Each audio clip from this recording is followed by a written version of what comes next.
Today, I'm going to explain an action thriller movie called Next. Spoilers ahead. Watch out and take care.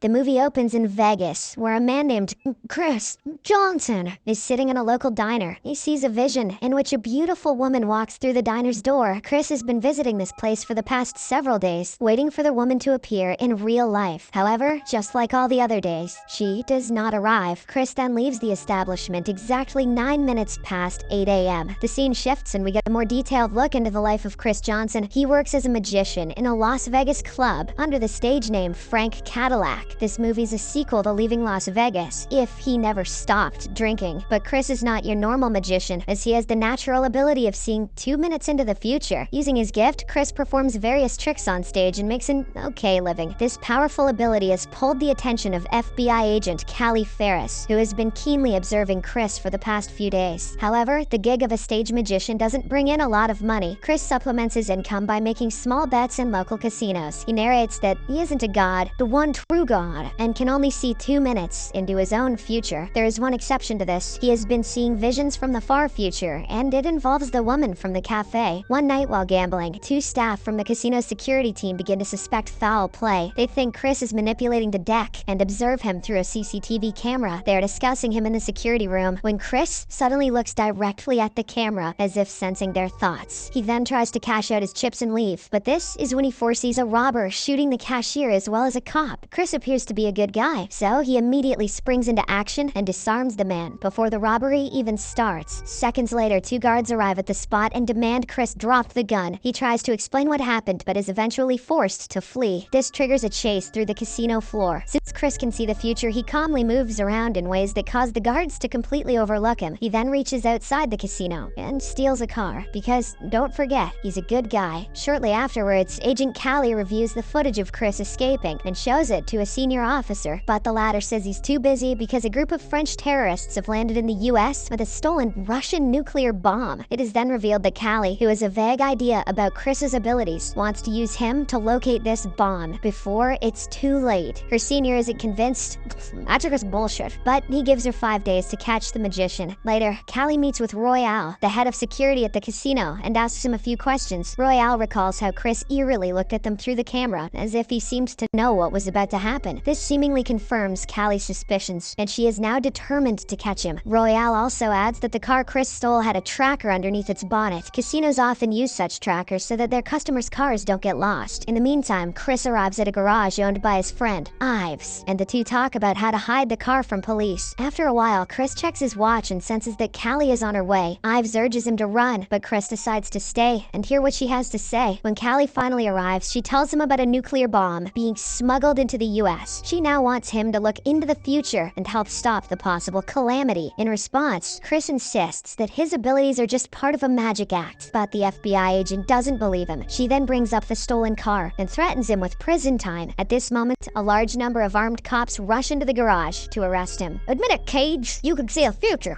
Heard you. The scene abruptly shifts, and it is revealed that this event hasn't actually happened yet. Cris had seen this vision of the future in his mind, so he escapes before the police even arrive. When Callie doesn't get there in reality, she misses him by mere seconds. Back in the casino's parking lot, 2 French terrorists torture Royale to extract info about Cris. It is obvious that the magician is wanted by both the people who are bringing the bomb to the US, as well as the people who are trying to stop it. Oh, sorry, I gotta get a hold of myself. Everyone wants my powers. The following day, Cris is back at the cafe in his usual time. The clock strikes 9 minutes past 8, and to his surprise, the woman he has been seeing in his visions finally arrives. He is eager to know her and begins to calculate the future scenarios in which he approaches her. Cris tries 3 different ways in his mind, but each time she refuses to have any conversation with him. As he prepares for a 4th attempt, a man named Kendall enters the cafe and approaches the woman. It is revealed that her name is Liz, and he is her ex-boyfriend. Kendall then grabs her hand, and the ex-couple couple immediately begin to have an argument, but Cris uses his ability to see how he can manipulate the situation and talk to Liz. Shortly afterwards, he approaches Kendall and deliberately causes a fight. Piss off, jabroni! He then takes a hit to the face and drops to the floor. This prompts a horrified Liz to tell her ex-boyfriend to leave. Once the two are alone, Liz helps Cris up, and they finally begin talking. He mentions that he's supposed to be in the nearby town of Flagstaff, but lost his car. Liz, who is headed in the same direction, offers him a ride. Hours later, Callie and her partner visit the cafe and question the staff for information. A waitress who had heard Cris and Liz talking reveals that they are headed for Flagstaff. Elsewhere, the duo arrives in the Grand Canyon, where Liz teaches kids from an indigenous tribe once a week. The children curiously ask if Cris is her boyfriend, but she assures them that he's not. His hair is a bird. Why would I... However, it is obvious from her expressions that the two are slowly falling for each other. Slowly? That evening, their journey towards Flagstaff is interrupted when a section of the highway is blocked off for repair. This forces them to take a detour and spend the night in a nearby motel. Meanwhile, the FBI are closing in on them, having tracked down their location. The authorities have also narrowed down the location of the nuclear bomb to Southern California with 95% certainty. Callie, who is determined to secure Chris's help in finding the nuke, orders a squad to capture him, but the French mob who transported the bomb also decide to follow the FBI agents. Back at the motel, Cris gives Liz a rose after she gets out of the shower. "For you, my dear." He compliments her beauty, and the duo eventually get into bed together. After a while, he wakes up suddenly with his eyes wide open. Cris keeps staring at the ceiling as if he has been flung into a vision from the distant future. "Oh no, in 2 seconds I'd not." The following morning, the FBI watches on as Liz leaves the motel room to get some groceries. Callie intercepts her and tells her to get into a cop car. But unbeknownst to them, the members of the French mob are watching this from a distance. Inside the car, Liz is shown footage of Cris stopping the armed robber in the casino, but Callie frames it in a way that makes Cris look like the villain. She explains that he is a delusional sociopath who needs to be arrested as soon as possible. The FBI agent then hands Liz a drug to put in his drink, explaining that it will make him fall asleep in 5 minutes, but she is instructed to administer it 2 minutes after she greets Cris. Following this, Liz returns and finds her lover coming out of the bathroom. She suggests he freshen up while she prepares breakfast. On a nearby hill, the French mob sniper is ready to shoot Cris if he gets a clear shot. 2 minutes pass by and Liz puts the drug in a glass of orange juice. However, just as Cris is about to drink it, she breaks down and confesses everything to him. This shocks our hero, but he comes up with a brilliant plan and switches his drink with one that isn't drugged. He then steps out onto the balcony and drinks the juice. The mob sniper can't get a clear shot, while the FBI mistakenly believes he has only 5 minutes before falling unconscious. Next, Cris returns indoors and reveals that he had foreseen the man in the casino killing 2 people. Liz thinks he's delusional, so he flips through TV channels, accurately quoting what people are going to say way before it happens. He then explains that he can even see 2 minutes into the future, but only events that affect him. Overwhelmed, Liz asks what the FBI wants from him. Cris explains that it's related to national security, but his ability to see only 2 minutes ahead isn't useful to them. He then hands Liz $10,000 in an envelope so that she can use it while he is gone for the time being. He also writes instructions on a piece of paper and wants her to wait exactly 45 seconds before following them. Nearby, Callie senses something is wrong and rushes out from the FBI spying truck.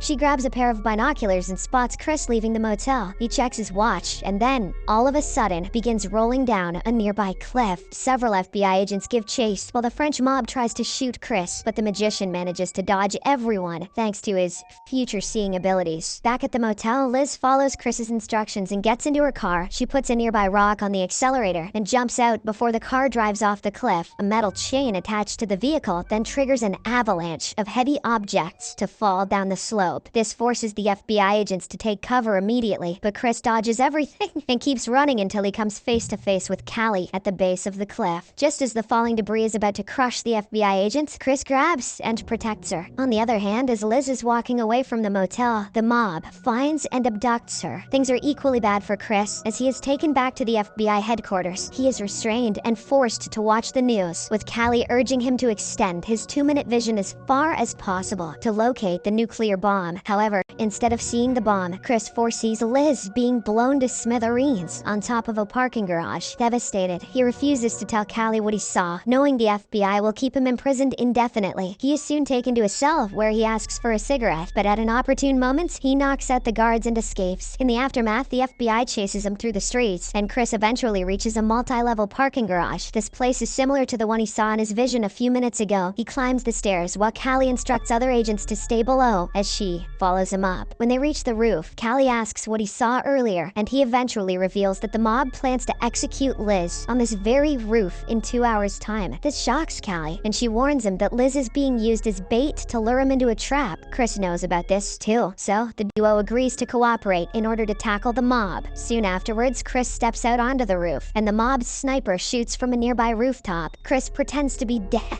just as an FBI helicopter tracks the sniper's location and kills him. Following this, Cris concentrates and envisions the future events right before Liz is blown up. He sees that she will be carried to this parking lot in a white van. He then successfully picks up the van's license plate and relays it to Callie. With this information, the FBI quickly locates the vehicle at a nearby shipyard. Cris helps the team devise a plan, telling them exactly what to do to minimize unnecessary casualties at the shipyard. In the meantime, Liz is forced into the van that Cris had seen earlier. The mob is preparing to leave with her when suddenly, several FBI agents storm the facility, overwhelming the thugs. The white van tries to escape, but Cris tells Callie the precise moment to shoot it so as to ensure it rolls over without exploding, because seeing the future helps him figure out aerodynamics and physics and shit. Once the van comes to a halt, Liz manages to escape and runs into a nearby building. On the other hand, Cris assists the FBI in taking out snipers as they move toward the same building. However, Liz is recaptured and used as a human shield by the kidnappers. They then drag her into a large cargo ship with the FBI agents hot on their heels. To locate Liz and her captors in the vast cargo ship, Cris begins exploring different future scenarios. He effectively splits himself into various possibilities to search every corner at once. Eventually, he sees where Liz is being held, and the FBI team moves in. They quickly reach her, but the kidnapper threatens to shoot her if anyone even tries to come close. Cris, who has seen endless versions of the future, rushes towards the scene. The kidnapper decides to take his chances and fires several rounds at Cris. However, the latter dodges every bullet with its extraordinary ability.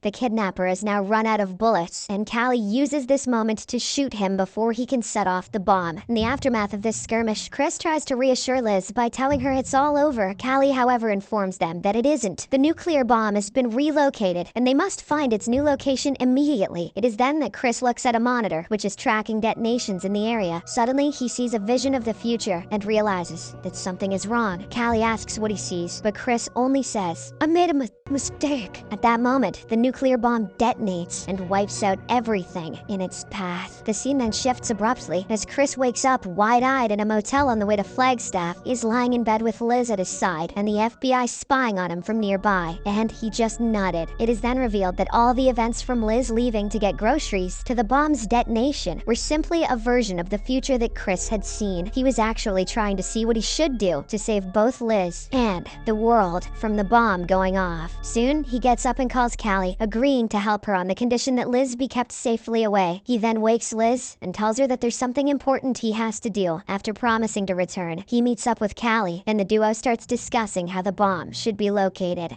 But what happens next is not part of the movie, I guess.